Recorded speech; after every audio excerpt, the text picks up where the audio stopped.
Hello everyone, I am going to try to make a video of all of the dolls that I make or collect in under 10 minutes. Okay, in no particular order, I'm just going to grab them up as I go.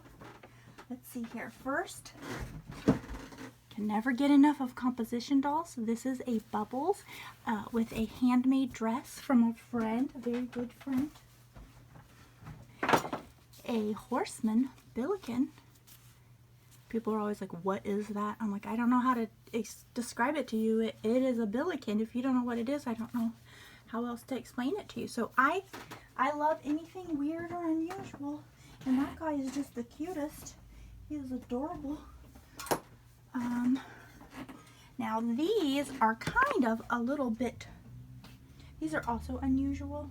People either like them or they don't. I have several of these.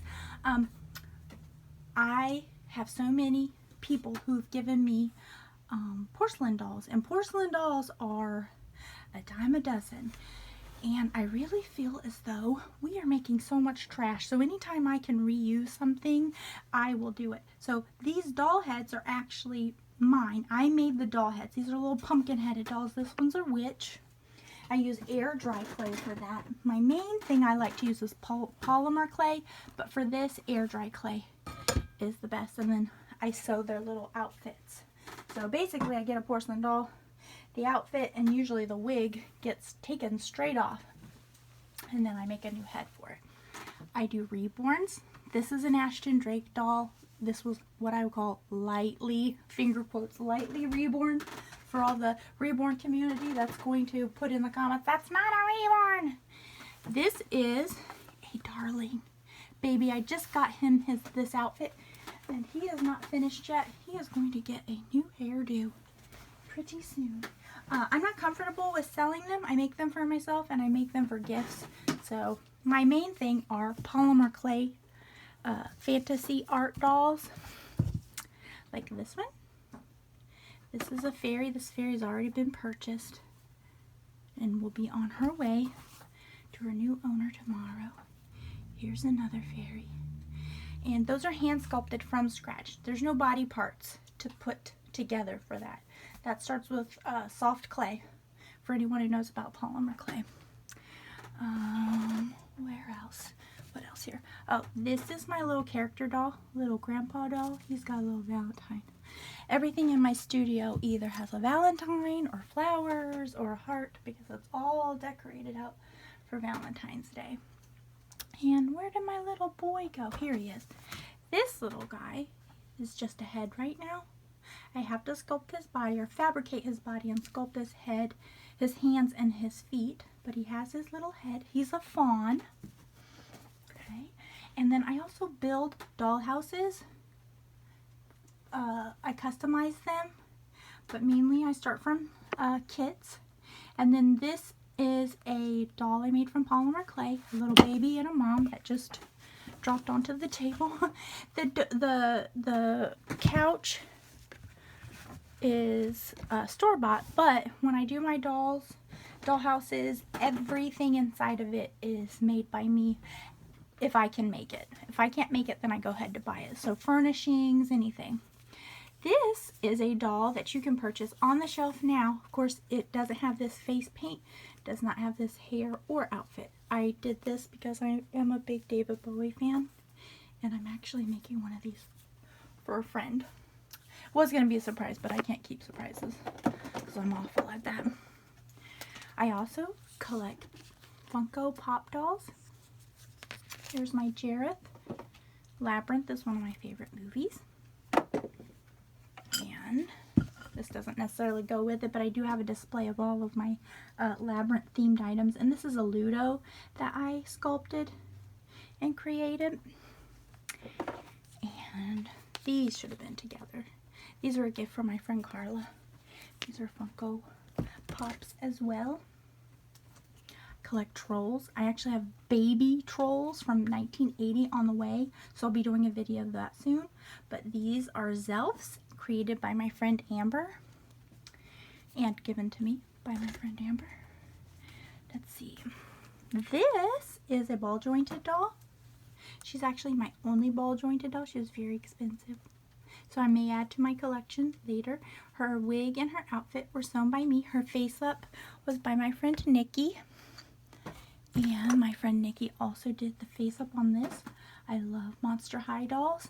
And this was a gift from my friend Vicky. My friend Vicky bought this from my friend Nikki for me for a gift. How crazy is that? Now here is Dorothy, and I just dropped Toto, goodness. But I have all of these. These are from 1975. They're the Mego Wizard of Oz dolls. I like these because, look, that looks the closest like her. If you've seen the Barbies or you've seen any other, they just don't look like her. And these were given to me by my Uncle Billy and my grandma, who's now passed away. And I used to play with those whenever I was younger. Okay, I also collect paper dolls. Here's my Edgar Allan Poe and Emily Dickinson. And then I also make my own sort of like paper dolls. This is a fairy that I put in this little Valentine's arrangement. I love making those. Okay. Now, let's see.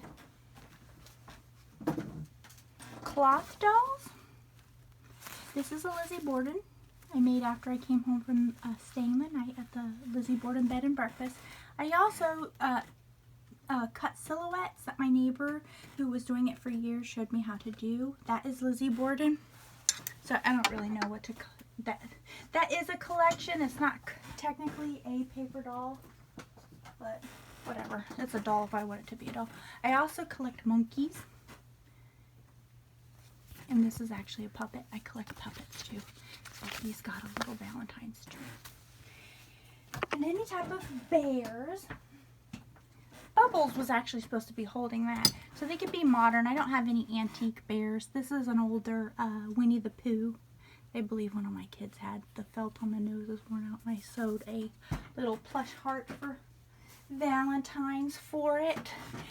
And I think I got through the whole thing. So I'm going to add one more thing. And this is for Tammy Lasky, who I've been watching her videos. I was so lucky to find her channel. She shares so much good information on restoring dolls. And she's just so funny and honest, and she just takes you through the process. And if she makes a mistake, then she admits it, or she wants to give you a tip. She's not selfish with the info.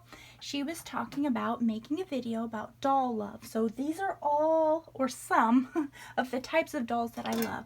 She was mentioning in one of her videos about using chocolate boxes for different purposes. And like I had said before, we need to be a little bit smarter with our waste and see if we can use some of these things instead of throwing them away. Here's your chocolate box. And what's funny is I have been collecting chocolate boxes and reusing them forever. This is a Valentine shadow box with a Whitman sampler and just a 8x10 old frame I found at a yard sale. Then this was created to kind of look like a fancy little store display of Valentines. Look what it's made from. Chocolate boxes I saved. And actually this is something else. This is from recently, some shampoo that was in a 3-pack. So as you can see, I reduce, reuse, and recycle and use my chocolate boxes after I eat the chocolate.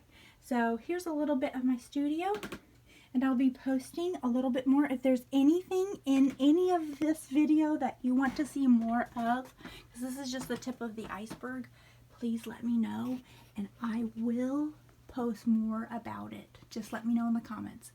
Thanks for hanging in there and getting through this whole thing. Bye-bye.